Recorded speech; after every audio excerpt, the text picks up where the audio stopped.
Hello everyone, स्वागत है आप सभी का PYQ एकेडमी में। फ्रेंड्स, NCERT सीरीज़ मैंने स्टार्ट किया है और उसके 2 पार्ट्स को मैंने कवर कराया है। और आज इस वीडियो में class 9th history class 9th को आज हम पूरे कंप्लीट करेंगे। इससे पहले जो 2 वीडियो मैंने बनाया है NCERT सीरीज़, उसमें मैंने 4 चैप्टर कंप्लीट कराया है और आज के चैप्टर में क्लास 5 से हम कंप्लीट करेंगे और क्लास 9th को आज पूरा हम इस वीडियो में कंप्लीट करेंगे। तो देर नहीं करते हैं, वीडियो को स्टार्ट करते हैं। फ्रेंड्स, अगर वीडियो पसंद आए तो चैनल को लाइक शेयर और सब्सक्राइब ज़रूर कीजिएगा। पहले मुख्य बिंदुओं को देख लेते हैं और उसके बाद इसमें इस चैप्टर से रिलेटेड जो भी MCQ होंगे उनको देख लेंगे।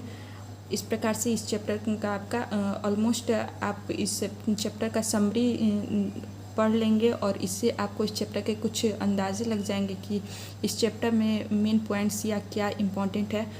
वैसे आप इन बिंदुओं को जो मुख्य पॉइंट्स दे रखे हैं ये भी बहुत ज़्यादा इम्पोर्टेंट होते हैं, तो सबसे पहले हम इन्हें ही देखेंगे। तो फर्स्ट पॉइंट में दे रखा है कि वनों और चरगाहों को आधुनिक सरकारों ने नियंत्रित करना शुरू किया और उनकी पाबंदियों से उन पर भी असर पड़ा जो उन संसाधनों पर आश्रित थे। जो वन पे आश्रित थे उनके बारे में यहाँ बातें की जा रही है कि जो वन और चरागाहों को आधुनिक सरकारों ने वनों में और चरागाहों को आधुनिक सरकारों ने नियंत्रित करना शुरू किया।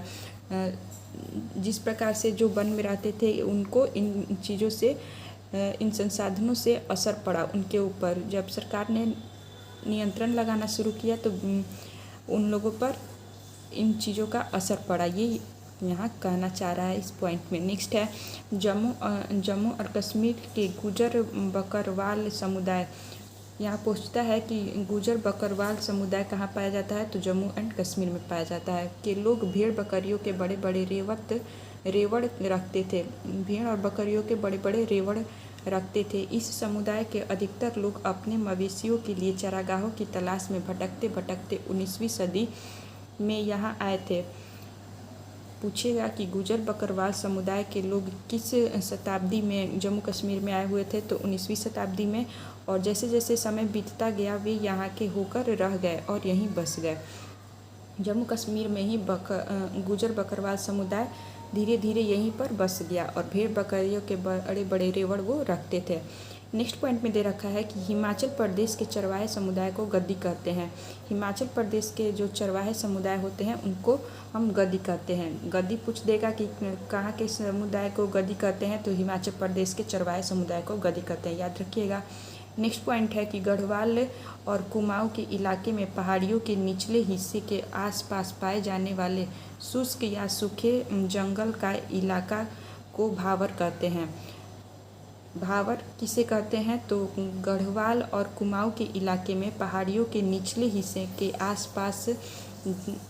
आसपास पाए जाने वाले शुष्क और सूखे जंगल का इलाका को क्या बोलते हैं, भावर कहते हैं। और ये कहाँ पाया जाता है, तो गढ़वाल और कुमाऊं के इलाके में। नेक्स्ट पॉइंट दे रखा है कि ऊंची पर्वतीय क्षेत्रों में स्थित विस्तृत चरवाहों को बुग्याल कहते हैं। ऊंची पर्वतीय क्षेत्र में स्थित चरवाहों को क्या कहते हैं, बुग्याल कहते हैं। जैसे पूर्वी गढ़वाल के बुग्याल जहाँ भेड़ चराए जाते हैं। नेक्स्ट है कि धंगर महाराष्ट्र का एक चरवाहा समुदाय है। धंगर कहाँ का एक चरवाहा समुदाय है, तो ये महाराष्ट्र का है।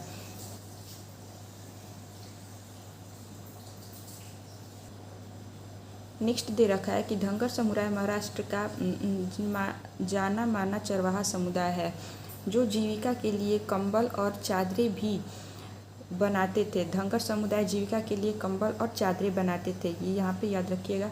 कुछ भैंसें भी पालते थे और अक्टूबर के आसपास ये बजरे की कटाई भी करते थे। नेक्स्ट है कि रबी जाड़ों की फसलें जिनकी कटाई मार्च के बाद शुरू होती है। रबी फसल जो है वो जाड़ों की फसल है जिनकी कटाई जो है मार्च के बाद शुरू होती है।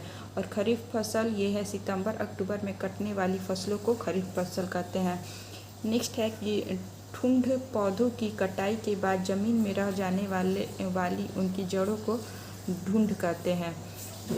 जब हम पौधों की कटाई करते हैं और उसके बाद ज़मीन में रह जाने वाली जो उनकी जड़ें होती हैं उन्हें हम ढूंढ कहते हैं।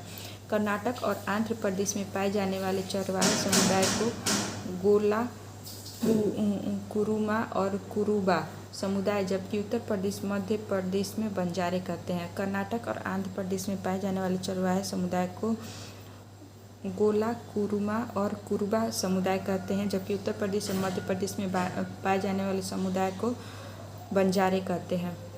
नेक्स्ट पॉइंट दे रखा है कि देश के एक बड़े भाग विशेषकर पंजाब, राजस्थान, उत्तर प्रदेश, मध्य प्रदेश, महाराष्ट्र आदि के ग्रामीण क्षेत्रों में पाए जाने वाली चरवाहा गुटों को बंजारा कहा जाता है। नेक्स्ट पॉइंट है कि बंजारे नई घास भूमियों की तलाश में अपने पशुओं के साथ दूर दूर तक घूमते रहते हैं। बंजारे नई घास भूमियों की तलाश में दूर दूर तक अपने पशुओं के साथ वो घूमते थे। भोजन और पशु चारा के बदले में हल चलाने वाले पशुओं और दूध उत्पादनों का लेन देन कर लेते हैं। साथ ही साथ इन पशुओं की खरीद बिक्री भी करते रहते थे।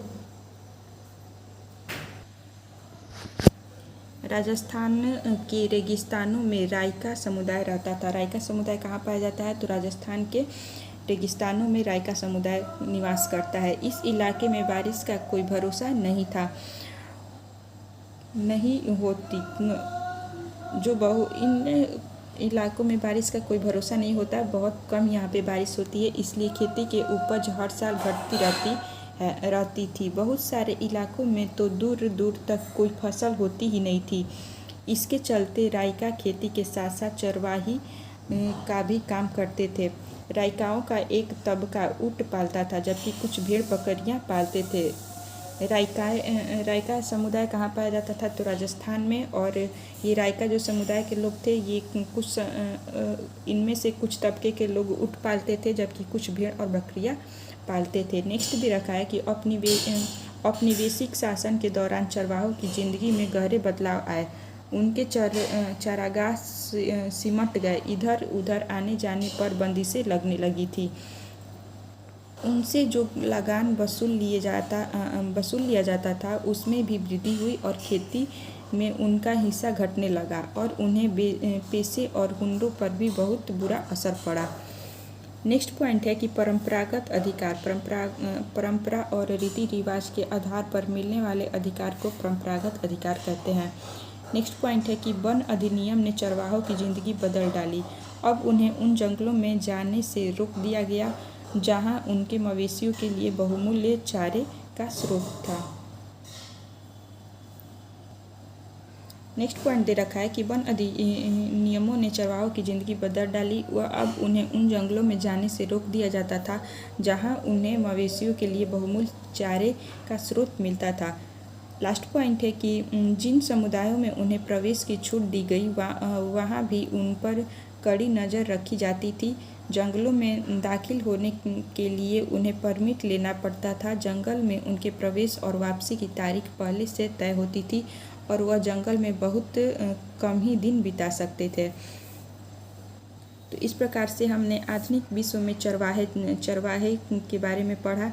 अपने अन्य राज्यों में कहाँ पे कौन से चरवाहे निवास करते हैं, आपने ये पढ़ा और किन प्रकार से उनकी रहन सहन क्या होते हैं। इस प्रकार से इस चैप्टर में एक हमें समरी पढ़ के हमें ये मिला कि इस चैप्टर में किस चीज़ के बारे में बात की जा रही है। तो चरवाहों के बारे में, उनके रहन सहन, जीवन के बारे में इस चैप्टर में दिया गया है। और जो भी समुदाय दिए गए हैं आप इनको अच्छे से याद रखिएगा, क्योंकि क्वेश्चन आपके बिहार स्टेट जो एग्ज़ाम है या बीपीएससी, इनमें ये समुदाय के नाम देकर और पूछता है कि कहाँ से बिलोंग करते हैं। तो इन सब चीज़ों पर आप ध्यान रखिएगा। ये चैप्टर बहुत ही ज़्यादा इम्पॉर्टेंट है।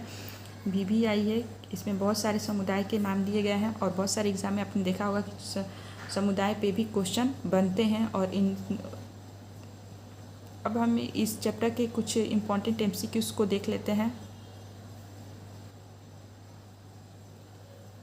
फर्स्ट क्वेश्चन है कि गद्दी समुदाय कहाँ के चरवाहा समुदाय है। तो हिमाचल प्रदेश में गद्दी समुदाय पाया जाता है। नेक्स्ट है कि भाबर शब्द का अर्थ लिखिए। तो गढ़वाल और कुमाऊं के इलाके में पहाड़ियों के निचले हिस्से के आसपास पाए जाने वाले शुष्क या सूखे जंगल का इलाके को क्या भाबर बोलते हैं।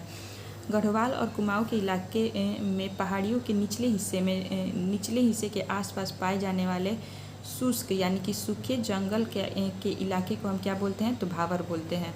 नेक्स्ट क्वेश्चन है कि बुग्याल किसे कहते हैं, तो ऊंची पर्वतीय क्षेत्रों में स्थित विस्तृत चारागाहों को बुग्याल कहते हैं। ये ऊंची पर्वत क्षेत्रों में स्थित होता है और इस चारागाहों को क्या बोलते हैं, तो बुग्याल बोलते हैं। जैसे पूर्वी गढ़वाल के बुग्याल जहाँ भेड़ चराए जाते हैं। नेक्स्ट क्वेश्चन है कि धंगर कहाँ कर चरवाहा समुदाय है। धंगर कहाँ का चरवाहा समुदाय है, ये पूछना चाह रहे हैं यहाँ क्वेश्चन, और इसका राइट आंसर हो जाएगा कि धंगर जो है ये महाराष्ट्र का चरवाहा समुदाय है। नेक्स्ट क्वेश्चन है कि धंगर समुदाय चरवाही के अलावा जीविका के लिए और कौन कौन से कार्य करते थे, तो धंगर समुदाय महाराष्ट्र का जाना माना चरवाहा समुदाय है। जीविका के लिए ये समुदाय कंबल और चादरें भी बनाते थे। ऊपर पॉइंट्स में आपने पढ़ा, कुछ भैंसे भी पालते थे। अक्टूबर के आसपास ये बाजरे की कटाई भी करते थे। यहाँ पर देखिए ये बहुत ही ज़्यादा इम्पॉर्टेंट है, इसको आप अच्छे से पढ़ लेना या यूँ कहें कि रट लेना। भारत के कुछ चरवाहे समुदाय दिए गए हैं और वो कहाँ से बिलोंग करते हैं वो भी दिया गया है। जम्मू कश्मीर में कौन से समुदाय पाया जाता है, तो गुजर बकरवाल समुदाय पाए जाते हैं। जम्मू कश्मीर में गुजर बकरवाल समुदाय पाया जाता है जो भेड़ और बकरियां पालते थे। और 19वीं शताब्दी आपने पढ़ा ऊपर में कि 19th सेंचुरी में ये यहाँ पे हमेशा के लिए जम्मू कश्मीर में ही निवास करने लगे। नेक्स्ट है कि हिमाचल प्रदेश में कौन सा समुदाय पाया जाता है, तो हिमाचल प्रदेश में गद्दी समुदाय पाया जाता है। नेक्स्ट है महाराष्ट्र में कौन सा समुदाय पाया जाता है, तो धंगर समुदाय पाया जाता है। और महाराष्ट्र में धंगर समुदाय क्या कार्य करते थे, तो ये कंबल बनाते थे और बहुत सारे कार्य करते थे जो आपने ऊपर में अभी इससे पहले वाले क्वेश्चन में आपने पढ़ा। नेक्स्ट है कि राजस्थान में कौन सी जनजाति बिलोंग करती है चरवाहा, तो ये हो जाएगा रायका। राजस्थान में कौन से चरवाहे समुदाय बिलोंग करते हैं, तो राजस्थान में रायका। याद रखिएगा कि राजस्थान में रायका समुदाय बिलोंग करता है, रायका। नेक्स्ट है कर्नाटक और आंध्र प्रदेश में, तो गोला, कुरुमा और कुरुबा समुदाय। यहाँ पे 3 दे रखा है कि गोला, कुरुमा और कुरुबा समुदाय कहाँ बिलोंग करते हैं, कर्नाटक और आंध्र प्रदेश में। नेक्स्ट है कि उत्तर प्रदेश और मध्य प्रदेश में, तो उत्तर प्रदेश मध्य प्रदेश में बंजारे बिलोंग करते हैं। तो ये सारे पॉइंट्स जो है ये बहुत ही ज़्यादा इम्पॉर्टेंट है और आप इनको अच्छे से याद रखिएगा। बिहार स्टेट जो एग्ज़ाम है इनमें NCERT से ही क्वेश्चन आते हैं और ये सारे क्वेश्चन ही आपको वहाँ देखने को मिलेंगे, तो इन्हें अच्छे से आप पढ़ लेना। नेक्स्ट क्वेश्चन है कि धार क्या होते हैं, तो ऊंचे पर्वतों में स्थित चरवाहों को धार कहा जाता है। ऊंचे पर्वतों में स्थित चरवाहों को हम धार कहते हैं।